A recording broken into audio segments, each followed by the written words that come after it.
بسم اللہ الرحمن الرحیم۔ السلام علیکم بہن بھیا بیٹے بیٹی، ویلکم ٹو مائی چینل۔ آج کی ویڈیو کا عنوان ہے کہ فروری کا مہینہ 28 دن کا کیوں ہوتا ہے۔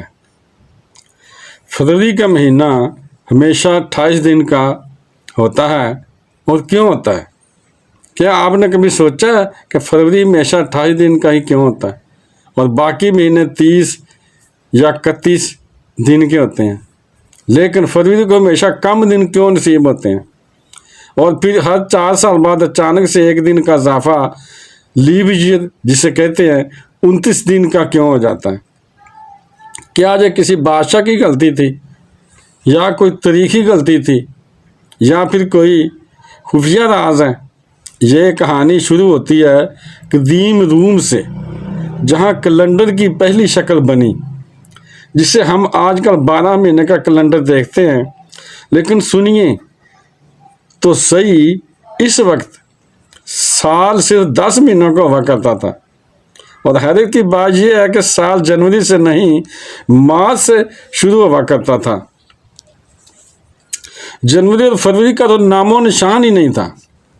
سال کا آغاز بہار سے ہوتا تھا اور دسمبر پر ختم ہو جاتا تھا، اور جو مہینے سردیوں کے پیک کے مہینے ہوتے تھے وہ کسی کاؤنٹنگ میں شمار ہی نہیں ہوتے تھے، کیونکہ رومیوں کے لیے وہ مہینے بیکار سمجھتے تھے، مہینے بیکار سمجھے جاتے تھے۔ پھر اس کے بعد کون آیا؟ روم کے بادشاہ نوما پولس۔ انہیں خیال آیا کہ سال کو مزید سٹرانگ کیا جائے تاکہ یہ سورج اور چاند کے حساب سے چلیں، تو انہوں نے 2 مہینے ایڈ کر دیے، یعنی جنوری اور فروری۔ اب مسئلہ پتہ ہے کیا تھا؟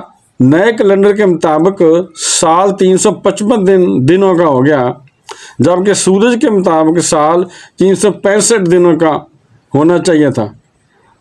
جو نومو بادشاہ تھا، اس کا ماننا تھا کہ طاق اور جو عدد یہ ہے خوش بختی کی علامت ہوتے ہیں، اور جفت جسے ایون کہتے ہیں یہ عدد بدقسمتی کی نشانی ہوتی ہے۔ اس لیے انہوں نے کوشش کی کہ زیادہ تر مہینے طاق دنوں کے ہوں، مگر جب ساری کیلکولیشن کی گئی اور حساب لگایا گیا تو ایک مہینے کو پھر قربانی دینی پڑی، اور وہ مہینہ بنا فروری کا۔ فروری کو خاص طور پر اس لیے چنا گیا کہ وہ مہینہ ان کے نزدیک جب رومی لوگ بہت پاکیزگی اور مذہبی رسومات کے متعلق تہوار مناتے تھے، اور وہ اسے پہلے ہی بدقسمت اور افسوسناک مہینہ فروری کو سمجھتے تھے، اس لیے باقی سب مہینوں کو برقرار رکھتے ہوئے فروری کو صرف 28 دنوں کا کر دیا گیا۔ کہانی یہاں ختم نہیں ہوتی ہے ناظرین۔ 40 قبل مسیح جو لیسر نے کیلنڈر میں بہت بڑی تبدیلیاں کی۔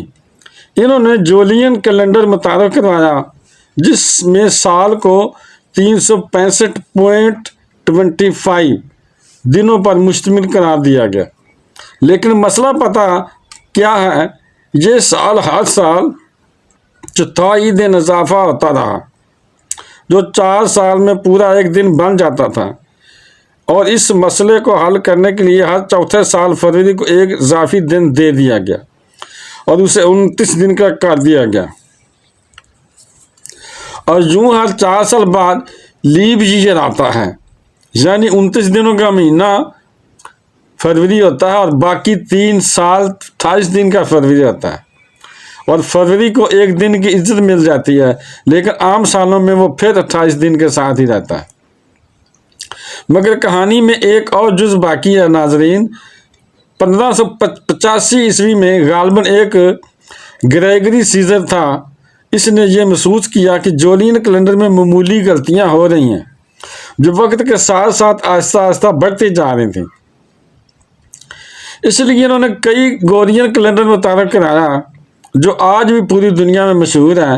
اس لیے اس نے کیلنڈر میں لیپ ایئر کے اصولوں میں مزید امینڈمنٹ کی تاکہ وقت کا حساب بالکل درست ہو جائے۔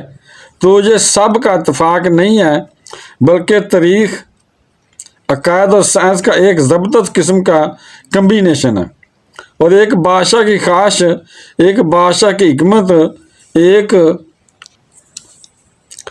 پورب کی درستی اور زمین کی گردش کے سب مل کر یہ ڈیسائیڈ کرتے ہیں کہ فروری ہمیشہ 28 دن کا ہی رہے گا۔ اور اب جب بھی آپ کیلنڈر پر نظر ڈالیں تو فروری کی مختصر مدت کو دیکھ کر مسکرائیے گا ضرور، کیونکہ اس کی مختصر کہانی در حقیقت لمبی اور دلچسپ تاریخ رکھتی ہے۔ اپنا بہت خیال رکھیے گا۔ آپ کی پیدائش فروری میں تو نہیں ہوئی؟ کمنٹس میں سیکشن میں بتائیے گا۔ تو بہن بھائیوں، بیٹی اور بیٹیوں، اگر آپ کو یہ ویڈیو اچھی لگی ہے تو اسے صدقہ جاریہ سمجھ کر آگے شیئر کر دیں، اور اگر ابھی تک آپ نے میرے چینل کو سبسکرائب نہیں کیا تو لازمی کر لیں، اور بیل کو دبا کر آل پر کلک کر دیں تاکہ میری آنے والی اچھی سے اچھی ویڈیوز آپ کو ملتی رہیں۔ چلو ملتے ہیں نیکسٹ ویڈیو میں۔ السلام علیکم، خدا حافظ۔